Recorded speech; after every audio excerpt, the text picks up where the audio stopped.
From Studio 8181 and Wing Song Entertainment in Arizona, get ready, United States. It's the Charlie Bolt Show. Use your smartphones and computers to watch and hear the interviews among the most popular personalities in the world and from those in your community. Text and ask questions of our guests in real time. He's the talk show host every social media is raving about. Just call him Charlie. It's the Charlie Bolt Show, starring Charlie Bolt. Welcome, ladies and gentlemen. My name is Charlie Bolts. I'm the host for the Charlie Bolts podcast radio show. We have a great guest this afternoon, Mr. Dr. Mark Burns. We're going to be talking about the COVID virus. But before we get to that, let me introduce Dr. Burns. He can tell you a little bit about himself and what his certifications are. And then we're going to ask some pointed questions about this virus. And if any one of you are out there listening and have a question, feel free to call in or let us know. We can see you on the monitor. Dr. Burns, the mic is yours. Let my audience know a little bit about who you are and what your specific medical background is. Okay, well, thank you very much for having me on the show, Charlie. We've talked before, and thank you for this opportunity to just provide some information about what we're going to talk about today.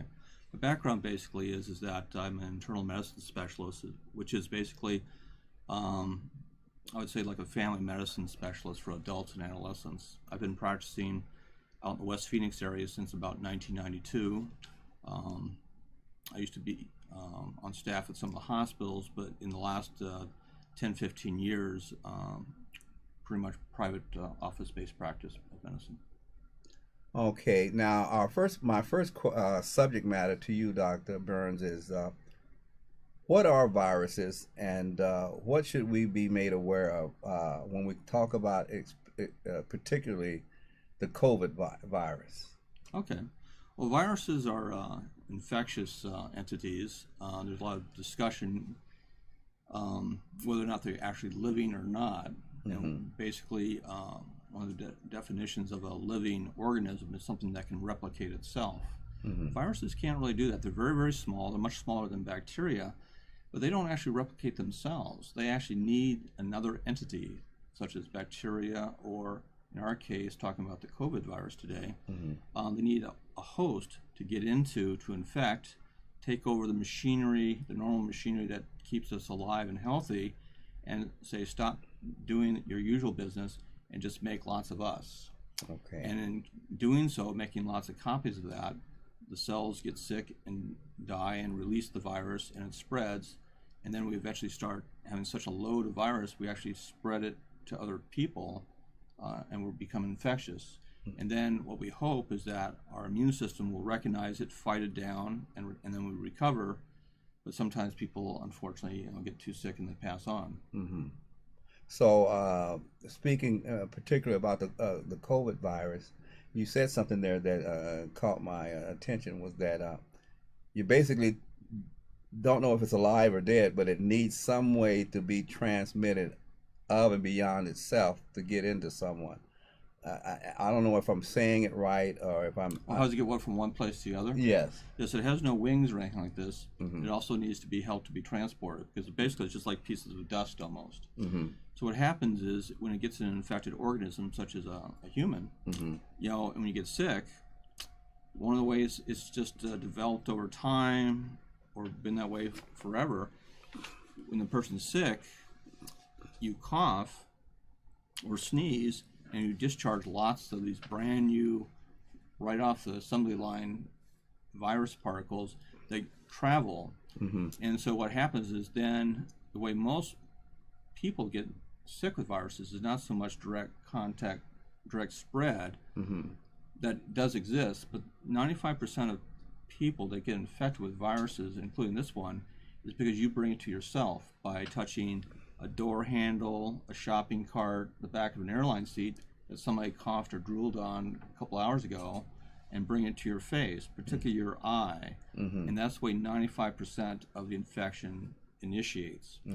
The purpose of masks, and it's not explained as well as it should be, is that masks don't really protect you very well, but what they do is if you're infected and you wear the mask, that stops much of the transmission, so So you're less likely to give it to your friends or neighbors if you happen to be out in public.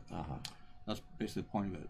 Now, if you're not sick, there's no reason to wear a mask, but we're not sure, but we believe that people could be infected for a couple of days or a week and be transmitted and not be aware of it because they don't feel sick. There's a lot of argument about how true that is, and we're trying to figure that out. So basically, it's one of those situations with a disease that it's better to be safe than sorry when it comes to the mask. Yes. The problem is people wear masks all the time. They're not without potential hazards. Because normally when we exhale, we're trying to in with the good, out with the bad. But when we're in a mask all the time, we may be retaining some particles. For a short period of time, it's not a big deal. But we haven't done any studies where people wear a mask incessantly for days or weeks much of the time, and that needs to be looked at. Certainly, people need to be using new masks, but there's not enough of them, or wash cloth masks that you're using, daily, in bleach and such things, because otherwise you could have bacteria and stuff build up, and that could cause troubles for you. We have a question here. Gentleman wants to know, how do you think this virus got started? And I think that goes along with what I was saying a moment ago. If the virus is not either alive or not, how does it become activated to open up and do its thing? They've been around forever, and this particular virus, we believe, was originally in bats. How they got in bats in the first place, nobody really knows. So the problem with this particular virus, is that it's novel, which means new to people. And we're not really ready to handle it, basically, because we've never seen this type of virus per se. That's basically what the issue is. That's the question is, how does it get from the bat to people? That's up for discussion. Another, and I don't want to get too far off from our topic, but if it's been around a long time, it must have had a purpose other than what's happening now. Or is it just that it's just like a weed with no... there's a lot of discussion about that. Most things, like bacteria, a lot of bacteria are very necessary for our digestion, things like this. Bacteria are good things. Too much of a good thing can become a bad thing. With viruses, I'm not sure that anybody really thinks that if we would miss them if they're all gone. We wouldn't miss them, huh? I don't think so. I'm not sure what they do if they were all gone. We have a question here, and this has something to do with washing masks. Now, how small? This might be a foolish question, but we're talking microns and smaller than. How small is a virus? Are these masks? They're probably measured in microns. I'm a few years out of medical school, so I don't remember the actual size. So I just know concepts, but they're very, very small, and they'd easily go through mass. But they actually don't travel by themselves. When you are infected and you exhale, they're actually in the water droplets, the water vapor in your lungs. Now, water droplets, as they reach the point of exit at your mouth, the water droplets are fairly decent size, and standard masks, like surgical masks or the N95 mask, they do a pretty good job of stopping much of that transmission, about 90%. That's the whole point of the mask. That's why surgeons, for 100 years, when they're doing surgery on their patients, they wear masks too, so they don't spread germs on their patients. It's not to protect themselves from the patients. It doesn't work the other way, because once the water droplets have traveled about 3 or 4 feet, they're so finely dispersed, they will go through the pores of most standard masks. They do provide a small amount of protection, but the main point of protection that I want to get across to patients is you don't want to bring it to your face. It's by direct bring. If somebody coughs in you point blank range, that's probably not good. But the way most people get viruses, including this one, is they touch something that somebody has infected, and then they bring it to their face, the eye, the nose, or the mouth. And the main way, if you want to get the virus, rub your eye, you'll get it. You'll get it. And the problem with this virus also is most viruses only live out in the environment, say like 80 degrees in this room for a few hours. This virus is very unusual because it lasts for days, which is very unusual, which really increases its potential for infectivity. If someone have symptoms, how would they? What would be some of the symptoms that one would need to be looking for in the early stages of having this virus? The majority of symptoms are respiratory, because that's the majority of the way it gets in your body. Is primarily, inhaling it, coming down your upper respiratory tract from your tear ducts into your upper respiratory tract, and then it gets into your lungs. Mm-hmm. And then, so the symptoms are where it attacks first mostly, which is your respiratory tract, your lungs, and things. Mm-hmm. So people will have cough, fevers and chills, diffuse body aches. Diffuse body aches all over goes along more with viruses than bacteria. Mm-hmm. There's a couple things that are kind of unique with this virus that not everybody experiences, but a lot of patients seem to complain of sort of odd diffuse chest discomfort, mm-hmm. and also loss of smell and taste. Not everybody gets that, but many people get that. So that's something to talk to your doctor about if you notice that. One of my listeners has a question for you, Dr. Burns. She's asking, I just read that this flu will be around just like the other flu. So should we wear masks from now on when going places where other people are? Your viewpoint. The way it works in nature for like forever, mm-hmm. is basically communities get exposed and develop immunity. Mm-hmm. People that are higher risk will pass on, but mostly people that get sick recover and then have immunity. Mm-hmm. Which kind of brings up the different strategies that different groups have done. We are kind of doing the mitigation strategy where we're trying to avoid transmission until we get a vaccine and better treatments to protect the people at risk. Mm-hmm. Sweden, by way of example, took a completely different track. They said, we'll wash our hands, sort of social distance a little bit, but we're not going to do anything much more than that. Mm-hmm. So they took a higher hit at the beginning with more people getting sick and dying, but then they're developing what's being called herd immunity, where a certain percentage of the population has received the infection, developed immunity, and no longer can't hop on those guys to get to other people now, mm-hmm. because enough people have immunity to it. That's the strategy they're taking, and it seems like a reasonable strategy because Europe is starting to see a little bit of a resurgence in the fall. Yeah. But Sweden is not so far experiencing that resurgence yet. So what the Swedes did, it's sort of like they took care of this first group in a way in which they... The theory with this would be the people at higher risk, the elderly, and also seems certain minorities seem mm-hmm. to be at high risk for genetic reasons we're not sure about. Have those guys sort of hide while we're trying to figure this out, whether we do the Sweden strategy where everybody gets immunity, and now enough people have what's called herd immunity that the people at risk can kind of come out of the closet, so to speak, mm-hmm. or like in the United States, what we're doing is we're trying to have people hide out, everybody else try to mitigate this and not get sick and transmit it while we're trying to develop a vaccine or more effective treatments. Uh-huh. Time will tell which proves to be most effective. We're gonna take a break, and we'll be right back, and we'll pick up on the other side with Dr. Mark Burns. Welcome to MyLifeFunding.com, an innovative way to earn a residual income for life. Here's how it works. Advertise your business or skills on our platform for $39 per month, while inviting others to do the same and earn $30 of the advertisement fees collected from those you've invited to advertise on MyLifeFunding.com every month. We don't utilize advertising media reps. That's because our advertising clients are the sales force that are afforded the opportunity to earn the sales commissions from the advertising dollars generated on this mobile directory.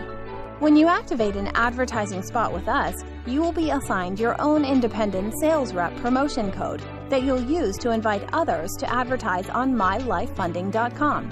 This strategically is done so that you can consistently earn a huge portion of the advertising dollars collected every month through your efforts. So go ahead, enter the promotion code provided to you and purchase your advertisement spot. Once you are a client, your business profile and skills will be uploaded in 48 hours. You will be notified by phone to complete the process. MyLifeFunding.com, your residual income business directory for now and the future.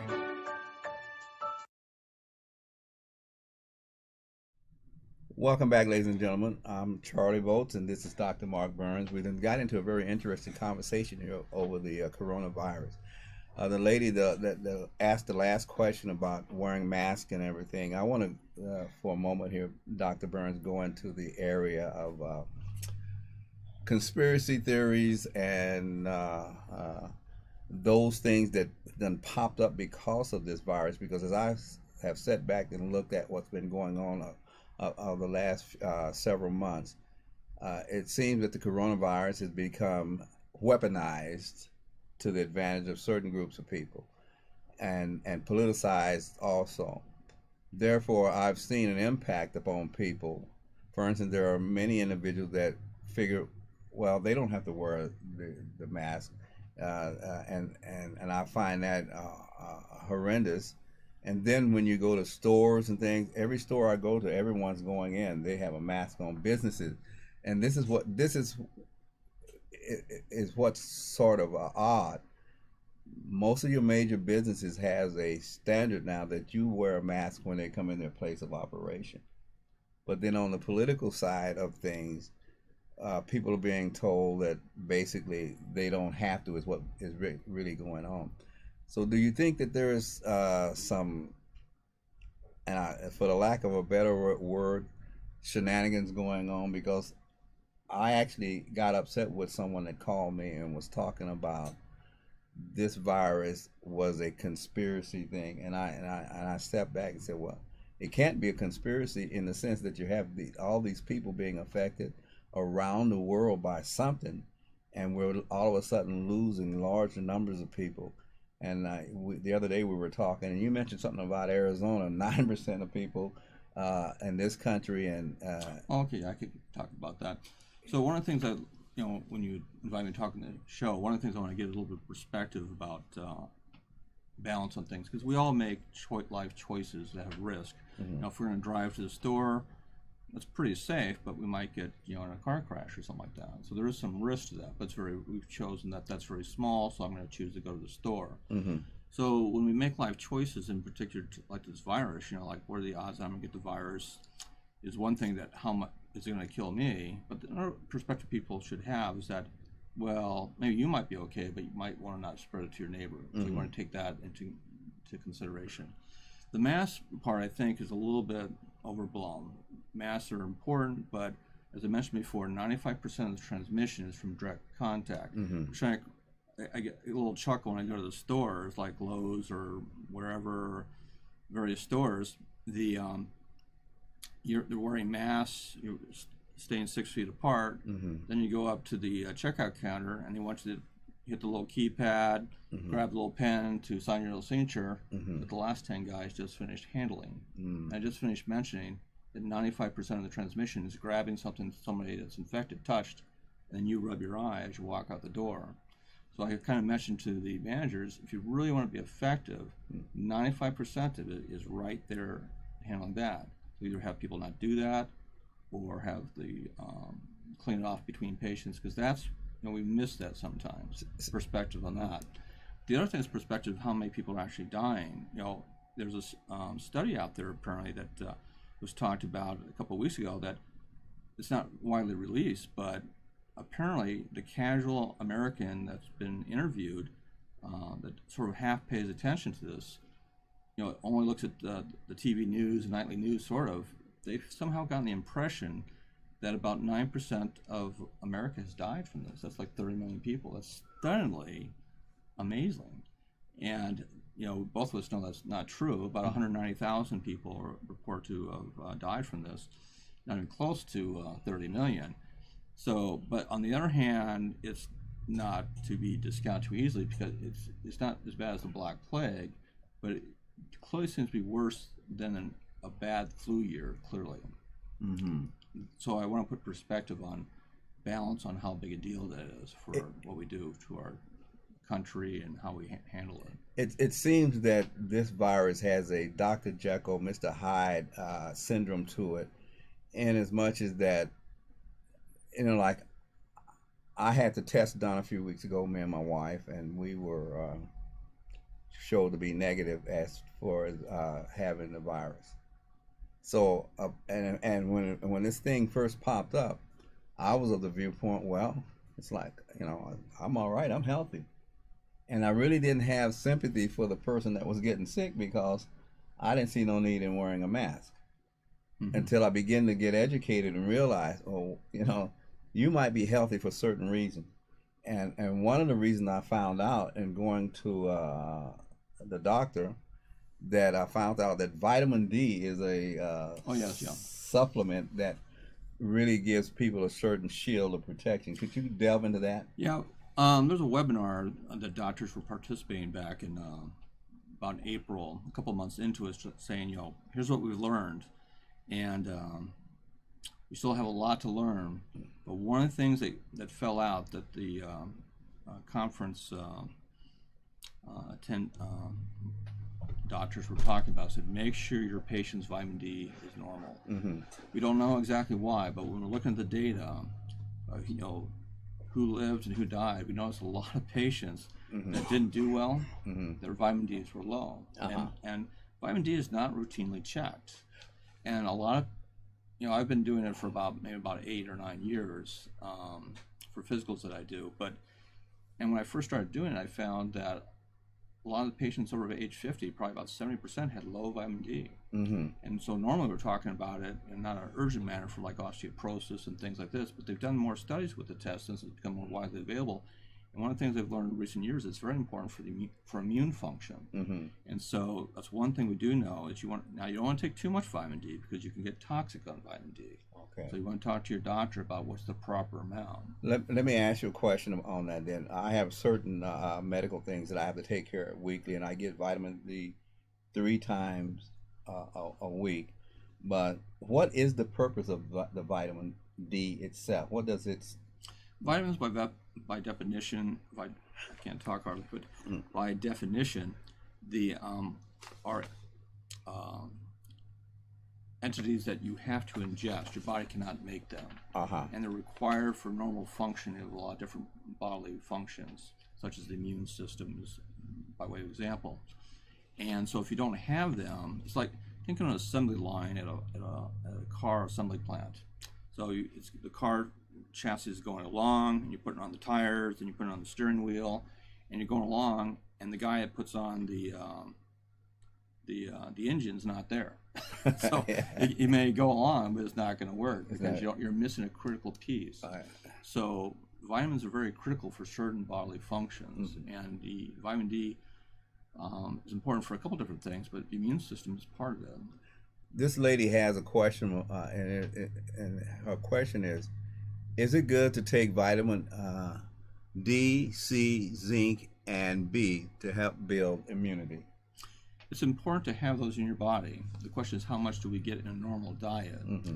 So what's reasonable, you don't want to commit the sin of, oh, little's good, more must be better. There's water-soluble vitamins and then fat-soluble vitamins. Water-soluble vitamins like vitamin C, you can take a lot of that stuff, and too much of it will just go in one end and you'll pee it right out. Fat-soluble vitamins like vitamin D, vitamin K, vitamin A, if you can stuff yourself full of too many of those things, and then too much of it will start behaving like a poison, a toxin actually. So you have to be careful about certain things. So too little or too much. So you can't tell how much vitamin D. You really need a blood test to check that and have your doctor check it. So to answer her question, she would probably need the advice of a doctor or someone in the field to help her to appreciate. Well, for regular vitamins, one a day multivitamin and taking a little glass of vitamin C, orange juice or something like that, a little bit of that, or some sort of vitamin C pill, is certainly a do no harm thing. It's taking too much of it could be an issue. Vitamin D, unfortunately, I've seen a lot of variability in my practice people's levels, and people eat differently. People go in the sun more or not, and so it's hard to know. So the best way is to check a level. This we're coming up on the fall season of the year when the flu is going to begin to take hold. How do you perceive or see the flu and this virus intermingling? The problem I see is this, and it's sort of interesting. A lot more people are getting flu shots than usual right now because and a little bit of panic there a little bit. But it's probably helpful to get the flu shot this year more because if you were to get the flu and you're weakened, and then the coronavirus shows up at your door, you're probably in a lot more trouble.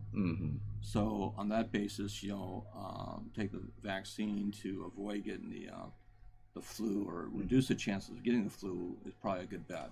You being a board certified physician, so it would not be in your viewpoint to discolor what this virus is all about, the effectiveness of it, the seriousness of it. We have to take it serious. Yes. We can't just, like I said a moment ago, I was kind of like, because I didn't get sick, I just... Yeah, but the problem I'd like to point out a little bit is we don't want to say it's the only thing in the world. I really strongly feel that we're going to have more people die because of the adverse effect on the medical system's normal operating procedures that were really screwing up because of the virus. Hospitals have really contracted. They were shut down for a while. We didn't see as many people sick. People forget why we shut down in the first place, so we didn't overwhelm the hospital system and have 1,000 people in the parking lot trying to get in the hospital. So we shut down routine surgeries and normal operating sort of things. And the hospitals were really quiet, and there weren't as many people as they expected. Then they started opening up more. They had laid off a lot of doctors and nurses and things, and it really crippled the functioning and recovery a little bit. And then the other problem is just trying to get people referred to specialists and stuff like this. So many rules as far as like I used to just send people to get a chest X-ray. You just run down and get a chest X-ray. Now you have to get an appointment. They show up one at a time. And that will have a real effect on the availability of care. I had a patient who came in, I just found out she had breast cancer. It was a brand new patient, and it was more advanced than she would have liked it to be. And so we were trying to get her to see a surgeon and an oncologist to get that taken care of. So I was like, Xander, I found out she had a heart rhythm problem. I said, well, we're going to have to take care of that first. So we're trying to get her into a cardiologist to get that taken care of. And so we had her set up the next week. And she calls me up on a Sunday and says, doctor, they just canceled the appointment. And I was like, the appointment for tomorrow? It's Sunday. Why'd you wait till today to call me? And she said, no, the cardiology office just called me today. And so when they were interviewing, because they were worried about what the protocols for protecting the office staff and their doctor, who's somewhat elderly, the office staff were changing the protocols minute by minute, literally, back in March about what they would accept into their office. So on Friday, they were asking, do you have a cough, a fever, chills? No. Do you have a runny nose? Yeah, I have a little bit of allergies. I have a little runny nose. Well, on Friday, that was okay. So they were going to see her on Monday. But then apparently by Sunday, they decided, that runny nose could be a symptom. Let's cancel the appointment.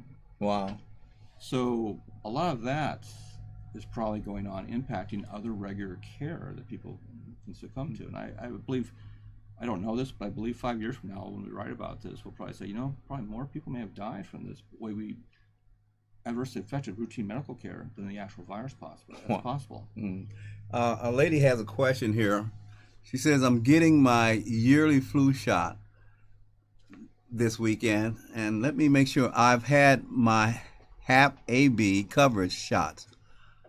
I've had my pneumonia shots too, and I've had both of my shingle vaccines. Now, I wonder what her question is.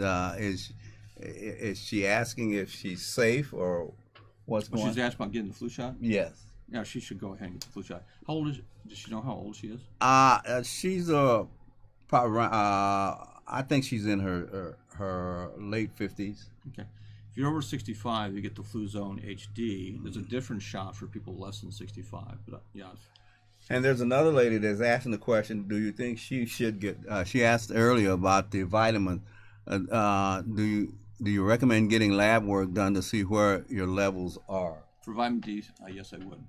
Well, that's one of the things that they found out in April was like, that's a big deal. Make sure your patient's vitamin D is proper. Now that can make a difference. I'm getting 3 vitamin D pills a week, and I realize that I also have a multivitamin I take, so I'm probably. Well, the answer really is you have to check your levels because we don't know what the proper level is. So normally, when you check it and then you replace it at a certain level, and then you check it about 6 weeks later, if it's fine, then you can probably continue with that dose. I'm gonna have to ask my engineer to make the the letters a little bit larger so I don't have to bend forward. But Take a break. we're going to take a break and come back and answer Miss Joanne Smith's question. I wash my mask weekly because I don't go anywhere. When I do have to go out, I have to wash my mask because you don't know if COVID-19 is on it or not. We're going to take a break and come back. If you're passionate about food and cooking, then there's no reason why you shouldn't use that passion to earn some extra cash month after month, publishing your home recipes and inviting others to do the same. Welcome to RecipeForProfit.com, hosted by Amanda Denker, where each show will feature the cooking recipes from ordinary people worldwide. It's an online cooking show supported by members who have opted into collectively paying a small monthly fee to have a professional production company to produce a weekly merchandising cooking show. RecipeForProfit.com is the first of its kind e-commerce affiliate cooking show. Members can share their recipes with other subscribers and earn a profit for doing. Every episode is designed to be a collaborative retail sales channel where subscribers are afforded the ability to sell the merchandise that is being hosted by Amanda Denker and earn a commission for doing so. The good news, there's no selling, explaining, or convincing people face-to-face to buy a product from you. That's because the host does that collectively for all the affiliate members. Items like cookware, dinnerware, appliance, food products, recipe cue cards, utensils, and our yearly cookbook, just to name a few items. All are purchased through the invitational ID code issued by a referring affiliate member.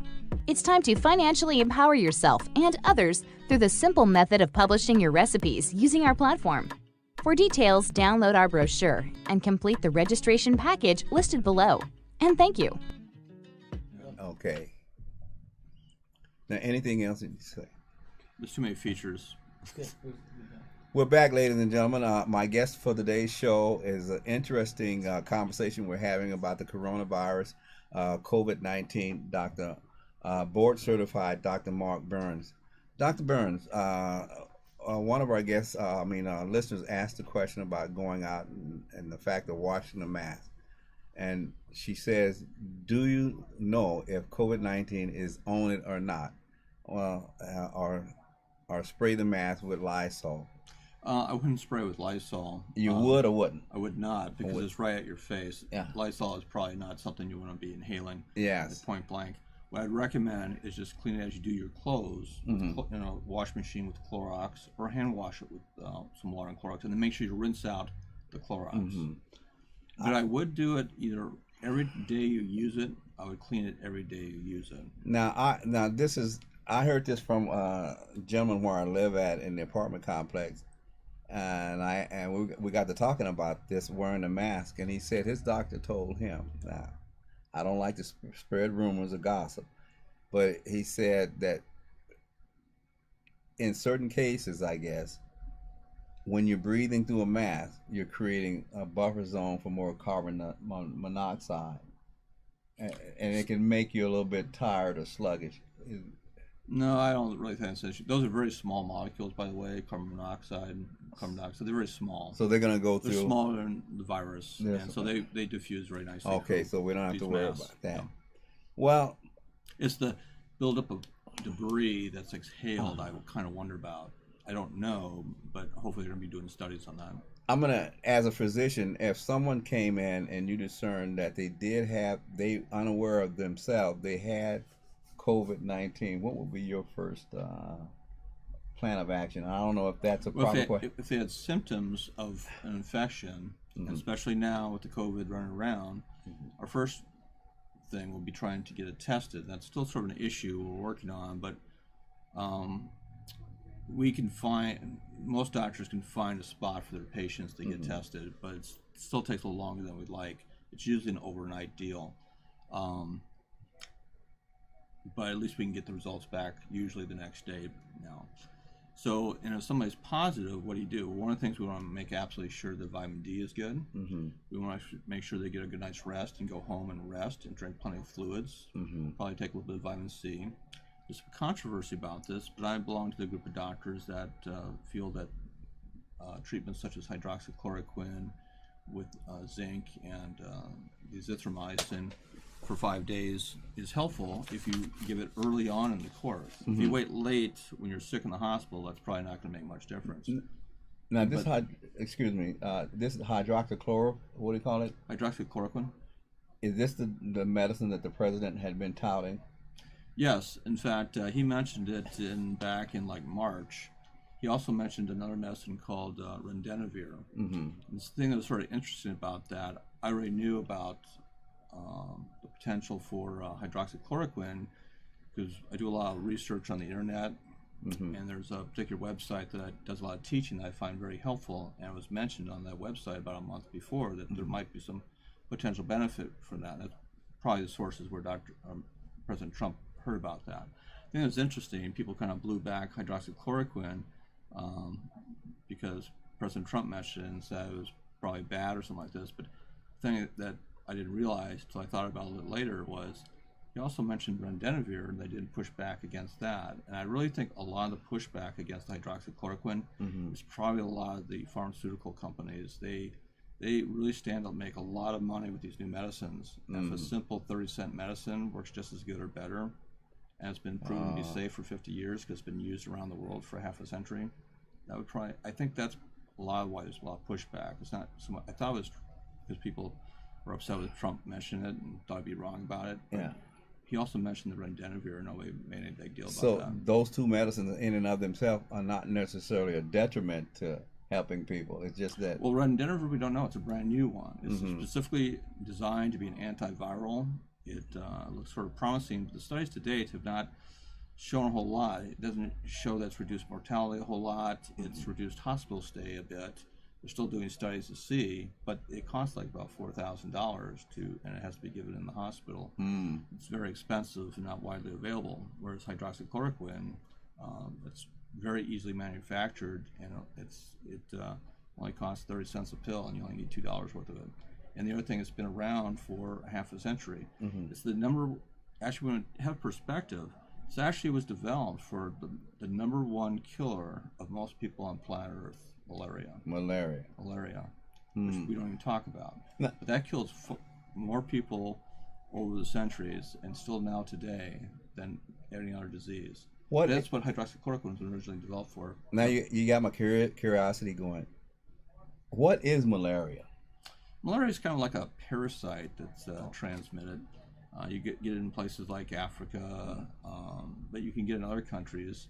I believe we used to have it in this country, but we used the evil chemical DDT in Florida, our place in Louisiana, and we eradicated a lot of infectious disease like that with that. And I'm kind of confused from a parasite to a virus. Parasites are a little bit bigger, and they can replicate. Yet this what do you call it? Works. Remdesivir. Yeah, it works good with. It's designed for viruses. For viruses, but it helps with the parasite from. No, not Remdesivir. No, hydroxychloroquine. Okay, that was originally developed for malaria, and then when they gave it to literally millions and millions of people over the years, they found a lot of patients came back and said, "Hey, doctor, my lupus, my connective tissue disorder is a little better." Yeah. Oh, really? So we start using it off-label for that purpose, and now it's a main medicine for connective tissue disorders. So people sort of don't realize that about 10 to 15% of all medications are what we call off-label use. So the FDA, when medicines are going to be used in this country, the FDA's mandate is to make sure these medicines are safe and not toxic. Things can be FDA approved for insurance purposes, but the physician makes the decisions about with their patients, is it appropriate maybe to try this for other things. So we started using for lupus, and we found, hey, this is helpful for lupus. And that's true of a lot of medications that we found, by accident, other and sometimes better uses for that. Funny one is like Viagra. Viagra originally was being developed to replace nitroglycerin for that. They found out by accident that it worked elsewhere, and it made a lot of money by accident. By accident. And then they also found there's another rare condition called pulmonary hypertension, which is normally very difficult to treat, that actually found out Viagra actually helps that. Oh, yeah? Yeah. So a lot of medicines we find out accidentally later on that they can be used for other things. Now, so there's two parts of medicines. One is safety. So we establish that over time. And then efficacy. Is it appropriate for this particular condition? And so we kind of experiment with that sometimes, but we feel safe to do that if we know the medicine's been tested for safety. Now, you just used the word in conjunction with Viagra, pulmonary what? Hypertension. Now, what is pulmonary hypertension? High pressures in the lungs. We normally have high pressure. A lot of people have totally high blood pressure that leads to artery damage, kidney damage, strokes, and things like this. So we treat that. But some people just have high pressure just in the lungs. And the standard medicines that we use for blood pressure don't usually work for that. So it's very difficult to treat. So, but fortunately, Viagra sometimes can be helpful for pulmonary hypertension. They found out by accident. And there's a reason I asked that question is because most people may be experiencing something and don't realize the connection here. And so to have that information that you just mentioned, they can go to their doctors and have them check them out. Yeah, the only good thing about pulmonary hypertension, it's not very common, fortunately. One of our listeners says that I'm 57. My question is regarding the flu vaccine. I'm still suffering from the COVID-19 that I had 2 times. At one point, I had some very seriously bad breathing problems. Now, I don't know if that's a question or just a statement that the lady is making. What's your opinion on that thought there, Dr. Burns? The thing with the vaccines is we are injecting something that will drive your immune system to make immunity. So when the real guy shows up later, you're already pre-prepared. The problem with that is there's a possibility it may distract from an ongoing infection. So I usually do not recommend getting a vaccine when you're actually sick with something. That's a difficult question to answer because most people, when you get a viral infection, you're kind of recovering after a week or so. And the question is, sounds like she's still having ongoing difficulties with the blood clot troubles. Unfortunately, the answer is we don't know probably. The general recommendation probably would be she should still get the vaccine probably. Okay. Because the flu, if you get it, a lot of problems with these things is they knock you down, and while you're in a weakened state, other guys that might not have knocked you down further can knock you down further. Okay. So that's why it's probably a good bet to take a flu shot. And that was the reason I asked the question earlier of you. Coming up on the flu season now, and now we have this COVID-19. That could be a 1-2 punch for many people. It's possible. We just don't know. Our next lady said this. I read that you're the doctor. Dexamethasone probably. Which helps asthma and arthritis, is helpful to fight COVID-19. There's a certain place for these things. So what we're still learning, but when people are very sick in the hospital and they're dying, we're trying to figure out what can save these patients' lives. We're kind of learning some things. A couple things we've learned is high-dose steroids like dexamethasone and things like this can reduce the severe inflammation that actually is, which is part of the battle between the immune system and the virus. That war that goes on actually can sometimes cause more damage than the virus itself. And so what we do when we give these medications such as dexamethasone is try to calm that down a little bit so we mitigate the damage to allow the body to heal it better, because I'm not treating people in that area, people that are treating people every day, and that would know more about that, but I'm sort of peripheral to that. But that's the place for that, is if you're very sick in the hospital. Then outside the outpatient thing, there are probably places to try that, but we just don't know. We're kind of experimenting a little bit and see how it works on certain patients. The other thing is, what we didn't realize, we thought that when it comes in the body, it was getting little air sacs to the lung causing a lot of pus and congestion, and in your lungs, air sacs. It does a little bit of that, but where most of its damage appears to be, it goes in right through the air sacs into the blood vessels and goes throughout the blood vessels. It attacks the inner lining of the blood vessels, which leads to blood clots. That's how it's causing heart attacks, strokes, and other problems, and also the damage in your lungs, which we misunderstood. A lot of the problem with that is the small blood vessels were that carry the air sacs. The air goes in the lungs, get in the little air sacs, goes into little blood vessels, and gets carried out to your body. The blood vessels are being damaged and stuff. And so then they were thinking, well, maybe if we give blood thinners to reduce the amount of blood clots that might be happening, so little arteries may be of help. In some cases, it seems to be helpful, but they're still trying to work that out. So we're still learning. We're getting ready. We're going to take a quick break and wrap the show up. When we come back, I have 2 questions for Dr. Burns. But before we go, Miss Smith said, I was too scared to go to ER because when I went before, they wouldn't test me and sent me home. Now, I think this is in reference to her having COVID-19. She said she had it 2 times. Well, here's the problem, and just to touch on that, it might take about 2 minutes if we have time, but the test that was originally used, and I didn't know this initially, I was thinking we want the best test. So the best test is what we call a Pcr test, polymerizing chain reaction. It's a very, very sensitive test. Yep, that's the test we want for this. So that's the test we got. The problem is it's too sensitive. So it'll pick up just a few virus particles in your body. So it's like, oh, that's a good thing. We'll catch it early. Problem is, as you get sicker, you make a lot more virus particles, and then hopefully you're getting better and fight it down, and the virus particles are going back down.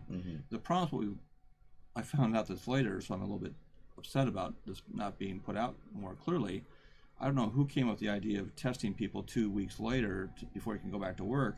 The test is too sensitive. So when on the upside of the curve, when you're first getting infected, the virus particles are increasing. They're brand new, spanking new, very infectious viruses. On the other side of that curve, when it's going down, those are the broken, dead bodies of virus particles that have been beat up by your immune system when you're recovering. But it takes the body a month or 2 or 3 to clear all that stuff. And that debris is laying in your nasal passages and other places. So when you're feeling better and you can't go back to work without getting tested 2 weeks later, and you feel fine, it may be positive because it's way too sensitive. So they need to look at that a little bit. There's a different test that can be done that makes a little more sense. We're gonna take a break now and come back on the other side of the break, and we're gonna pick up the conversation with Dr. Mark Burns. Our topic today is COVID-19, the coronavirus. There you go, Scott. Studio8181.com is a talent development and management company that owns its recording studio and video production center located in Peoria, Arizona. Share your media content, earn income, and talk to your fans all from one spot. Studio8181.com positions your content to be seen by important decision makers so you can attend exclusive auditions and or get invited to perform at venues many entertainers only dream about.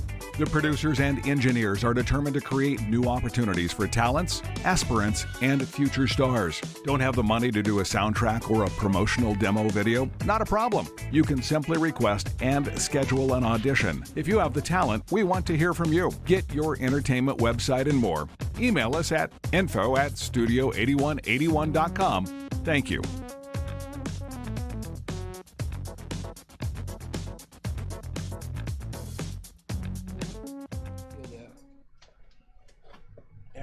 I'll bring it up just a little bit here. We have a question from Mr. Dunson, and he says, tell me about the convalescent vaccine. What is... You might be trying to talk about the convalescent plasma. Okay. Convalescent plasma is when people have received the infection, they've made antibodies and immune response to this.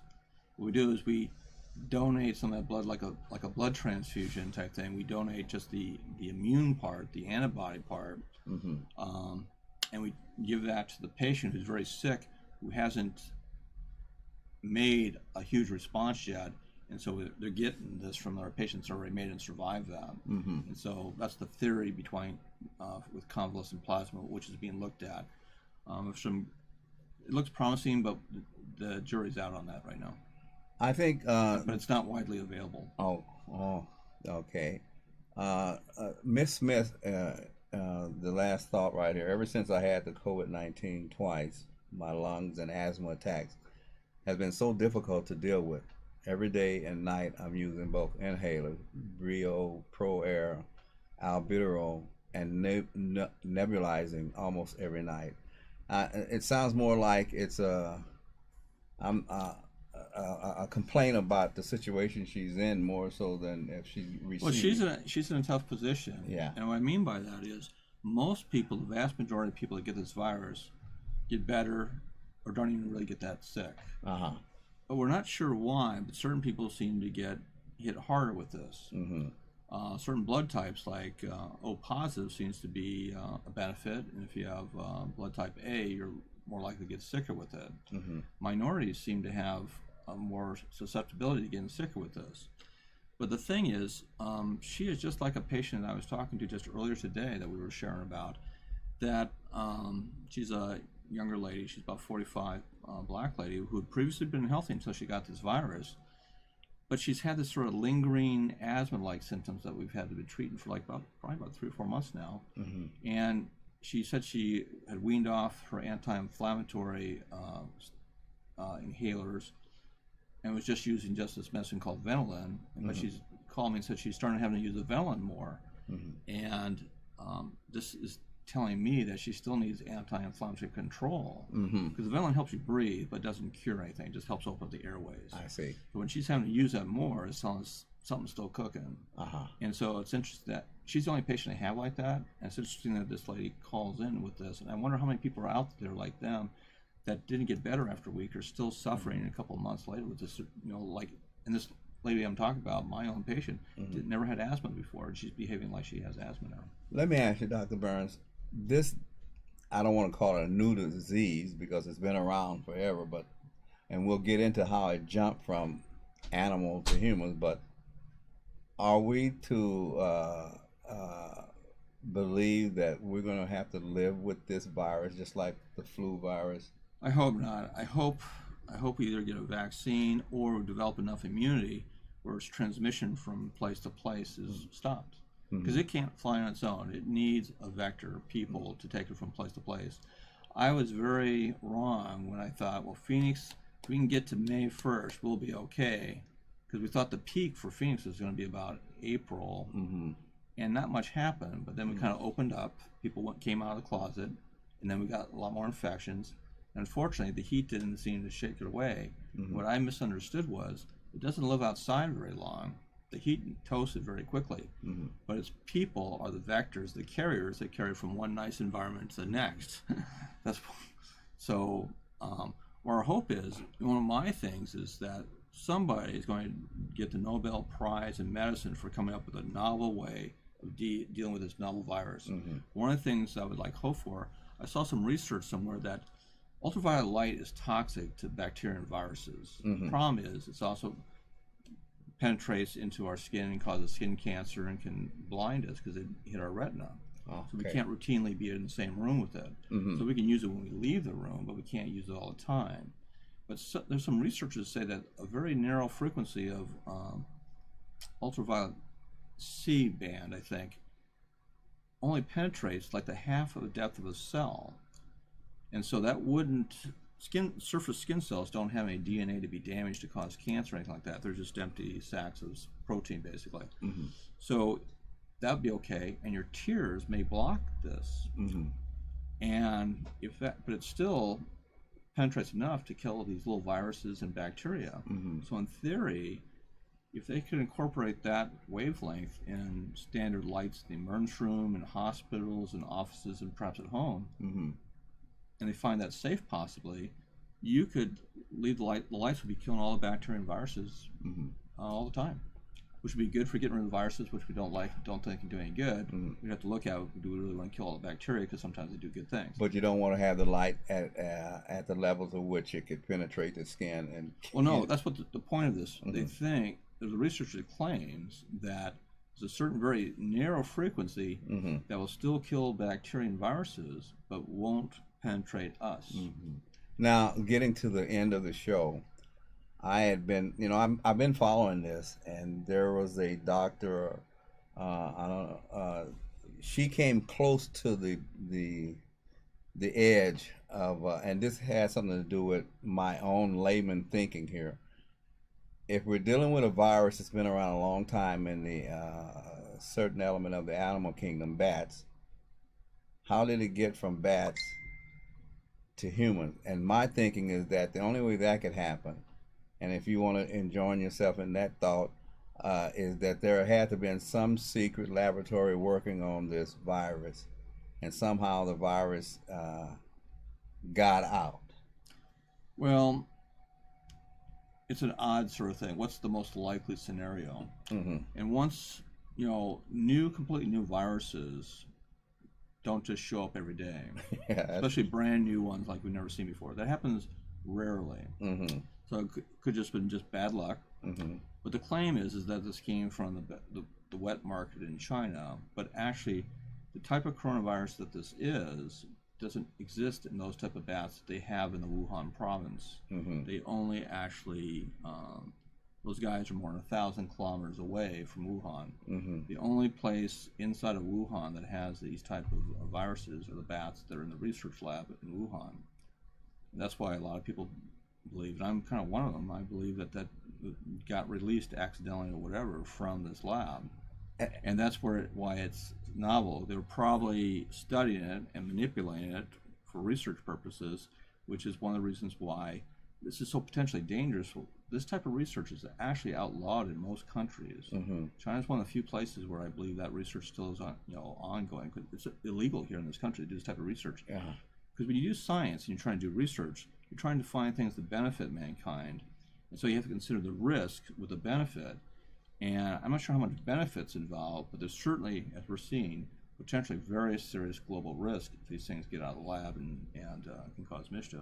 And the reason I asked that question the way I did is because when this thing popped up and took off, the Chinese government went, they moved heaven and earth, building hospitals and everything, like boom, overnight. They were gangbanging to kind of corral this thing. So that was telling me something is up here. Yeah, they seem to be quite fearful of it. Yeah.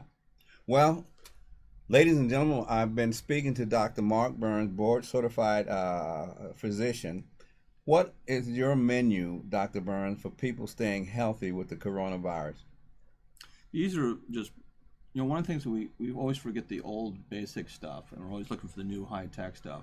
The things we know are, one is, a good balanced diet, regular exercise, getting a good night's sleep, because your immune system will do better with a good night's sleep. Vitamin D is one thing that we've found that is sort of unique to the medical world, to make sure that your patients, that's treated. That's important, because a lot of people, in my own practice, I found a lot of people, when I started checking vitamin D, a lot of people have low vitamin D. So that's an important one to get checked. The other thing is that, and there's some controversy about this, but my belief is, when we get sick, we mount a fever. And then part of the immune system that responds to these brand new things we've never seen before is called the innate immune system, the general responders. And those guys really get going at the front door with a fever. So the fever is unfriendly to invading organisms, and it also causes this part of your immune system to go to general quarters to get out there and do it. And so I haven't seen enough discussion about this, but my feeling is that unless you have a very seriously high fever, I would not treat it with Advil, Motrin, or Tylenol for the first couple of days. Because the reason we take that, because you feel poorly when you feel achy and crappy and have fever and chills and stuff. Those medicines like Advil, Motrin, Tylenol help you feel a little better. But they seem that fever appears to be very important in the first couple of days to get that immune system going. So I recommend my own patients, if they're coming down with something like that, unless you have a fever over 102, would not take those medicines for the first couple of days to kind of allow that immune system to get to full speed, so to speak. I think that's very important. Ladies and gentlemen, I've been speaking to Dr. Mark Burns. Dr. Burns, I'm going to do a little miniature marketing for you, if you don't mind. Those that would like to take the test, are you open to the general public in taking the test? And if so, where could they come? If not? Well, I can order the test in my office, and I still do it because sometimes it's awkward to do still. So what I can do is if somebody comes to the office, we FedEx it overnight to a lab in Texas, and we get the result the next day. That's not my preference. We just found out this week, we're always searching for the closest place, close to my practice, where's the easiest and most convenient, reliable place to get a test. And that changes, unfortunately, every week. But we can pretty much get assurance for our patients where you can find a spot for them to get tested. And you get tested, and it usually gets sent to a lab someplace, and they have the result the next day. They do have these 10 to 45-minute result tests, but they're not as readily available as they should be by now. But hopefully, that'll be coming soon. Now you're a physician, but I've heard the word concierge. Could you comment on that? Or you're talking about my type of practice? Yes. I have what's called a concierge medicine practice. About 5% of physicians practice that way, and they do it in different sort of ways. Mm-hmm. The model for that, I believe a good model is, when I first learned about this, is an organization called MDVIP, which is a very good, very professional organization. I used to belong to it. I'm completely on my own right now. Mm-hmm. But what you do is you charge a fee for patients belonging to your practice, and that we use for, like, a comprehensive wellness exam. Mm-hmm. But your real promise to the patients is the model is trying to get back to the way doctors practiced in the 50s or 60s. You have smaller practices where you know your patients. Appointments should be on time. If you're sick, you should be able to be seen the same day or the next day, not 4 weeks later. Mm-hmm. And you're seeing your doctor, you're not seeing some stranger you've never seen. Yes. That's the way most doctors run these type practices. Mm-hmm. And it's not only convenient for the patients, but for a health thing, it's more helpful because, studies show in practices like this, patients are about 69 to 74% less likely to get sick enough to go to the hospital. Mm-hmm.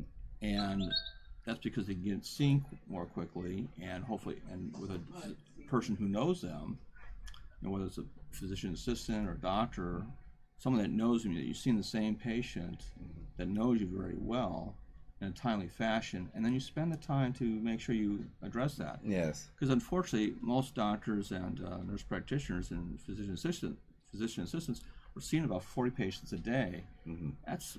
You don't have enough time to bring your training to bear. Mm-hmm. So one of the rules in these type of practices, you really don't see more than about 6 to 10 patients a day. And that's the way actually my father, when he was an internist back in the 60s, mm-hmm. that was a busy internal medicine practice. It was 10 patients a day. That was a busy practice because you need to spend the time with patients. Some patients only take 10 minutes for a quick urinary tract infection. But most of our patients are a little bit older, have more things going on, and you have to spend the time to try to pick up things early and nip them in the bud before they become a big deal. Kind of getting back to the old country doctor that became a friend to the patients. Yeah, I take my own call. I've taken my own call for probably about 16 years. Yeah. And some doctors say, well, that'd be pretty nutty. No. I only get about maybe like 4 to 16 calls a week after hours, and not too many in the middle of the night. Mm-hmm. It's very reasonable. I mean, when I used to share a call with other practices that were seeing 40, 50 patients a day, and 5 o'clock rolled around and you're on call, you get all these calls saying, hey, I'm sorry to bother you, doctor, but I can't get in for like 3 weeks to see my doctor. Can you give me a cold medicine, or I have a bladder infection, or I'm on my last pill for my blood pressure medicine and I can't get in yet. I mean, stuff like that, and that stuff just shouldn't happen, and that's the promise that you make with patients to take care of people. We'll take a little bit better. Miss Smith asked the question, do you have an office in Arizona? If so, where can I get the information? The office number is actually, we're in West Phoenix, over by Millennium High School on the west side of Phoenix, and the office number is 623-935-3688. But my practice is fairly full, but we could probably take a few new patients if somebody really needed a practice. But there's a number of doctors around that do that, but they don't really advertise. Mm-hmm. Most of it's word of mouth type thing. My guest is once again a doctor, board certified Dr. Mark Burns. I'm going to shake your hand because I've had my COVID test already, and I washed my hands and I was cleared. Ladies and gentlemen, I hope this has been a very informative moment for you in learning a little bit about the COVID virus. Don't take this information lightly. It's a serious virus, and you need to educate yourself. If you have any symptoms of anything, see your doctor. Go to your primary care. Don't take no chances, because this is a very, very serious ailment, and we want you around as long as you can possibly be around. My name is Charlie Bolts, and you'll be able to find out what our next show will be. I'm doing 2 shows a month now instead of 4. So you either go to winsongentertainment.com, that's WINSONG entertainment.com, or you can go to cellphoneradio.org and find out when I'll have my next guest on the show. It's been a pleasure talking to Dr. Burns, and I hope we have revealed information that will give some hope and help to many of you out there that are wondering about this drug and how you can deal with it. Thank you very much. My name is Charlie Bolts. We'll see you next week. Studio8181.com is a talent development and management company that owns its recording studio and video production center located in Peoria, Arizona. Share your media content, earn income, and talk to your fans all from one spot. Studio8181.com positions your content to be seen by important decision makers so you can attend exclusive auditions and or get invited to perform at venues many entertainers only dream about. The producers and engineers are determined to create new opportunities for talents, aspirants, and future stars. Don't have the money to do a soundtrack or a promotional demo video? Not a problem. You can simply request and schedule an audition. If you have the talent, we want to hear from you. Get your entertainment website and more. Email us at info@studio8181.com. Thank you.